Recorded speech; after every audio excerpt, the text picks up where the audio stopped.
A familiar cycle. A potted plant starts to sag, the leaves turn pale, and an owner pours another cup of water into the soil, hoping to bring it back to life. But the statistics show a different reality. Overwatering kills more houseplants and garden beds than drought, pests, and disease combined. The confusion stems from a cruel biological overlap. A plant drowning in saturated soil and a plant dying of thirst exhibit the exact same symptoms. In both cases, the stems droop, the foliage turns yellow, and the leaves begin to drop. When we see those visual cues, our instinct tells us the plant is parched. We reach for the watering can, convinced we are executing a rescue, and pour more water onto a root system that is already suffocating. We are going to dismantle 5 common, instinctual watering habits that steadily degrade plant health, and look at the physical mechanics of how root systems actually absorb moisture. To keep a plant alive, we have to stop projecting human needs onto it and start treating its symptoms through strict botanical observation. The immediate reaction to a limp leaf is the assumption that the roots are dry and need a drink. But below the surface, roots operate as a dual system.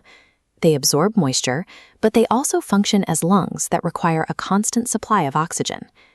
This animated diagram shows a microscopic cross-section of potting soil. Notice the structural gaps packed between the individual dirt particles.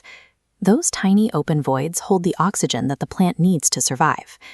When the soil stays entirely flooded, water displaces all the air in those gaps. With the voids flooded, the root system has nowhere to pull oxygen from.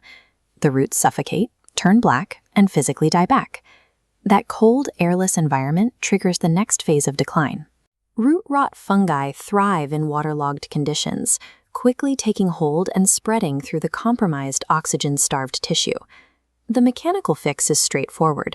Push a finger straight down into the dirt to the second knuckle to verify if the soil is actually dry, and empty any standing water out of the drainage saucer immediately. Reaching for a watering can without physically verifying the soil moisture turns a protective instinct into a deliberate act of suffocation. A daily, gentle splash of water over the top of the soil feels like a diligent routine, but roots are lazy. They will only expend the energy to grow where moisture is easily accessible. Look at this vector comparison. On the left, consistently wetting only the top inch of soil trains the entire root system to cluster weakly at the surface. There's no biological incentive for the plant to push deeper. That shallow network leaves the plant physically exposed. If you skip a single day of watering or a heat wave hits, the surface moisture evaporates and the plant instantly collapses because it has no deep reserves to tap into. The alternative is heavily soaking the soil much less frequently.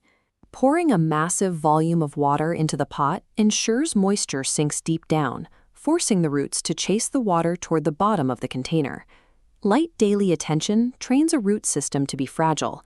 Replicating the cycle of a heavy storm followed by a distinct dry spell forces a plant to build an impenetrable structural anchor. There is a satisfying urge to stand with a hose and shower a plant from above.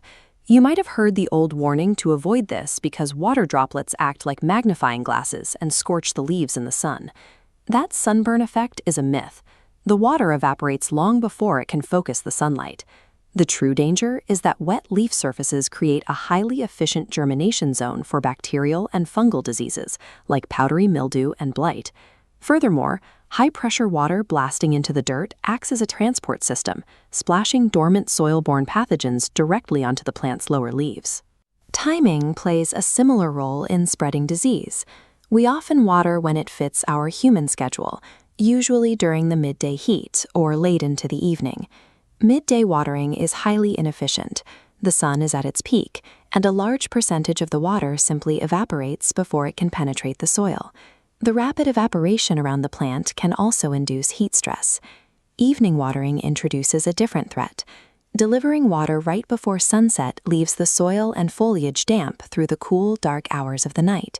It provides the exact conditions necessary for fungal rot and attracts nocturnal pests like slugs. Aiming the water directly at the root zone and timing the application for the early morning guarantees the plant hydrates efficiently while allowing the rising sun to evaporate any stray moisture from the leaves. The final habit to break is treating vastly different species of plants with the exact same watering schedule and container type. The anatomy of a leaf reveals its evolutionary background. Thick, fleshy leaves store their own water and require long, dry periods between drinks. Thin, broad leaves lack those internal reserves and demand a consistent level of moisture. The type of pot dictates how that moisture drains. In decorative containers with no drainage holes, the water you pour in has no escape route. Descending to the base, the soil quickly turns into a hidden layer of stagnant, rotting water. To safely use a decorative pot, utilize a double potting method.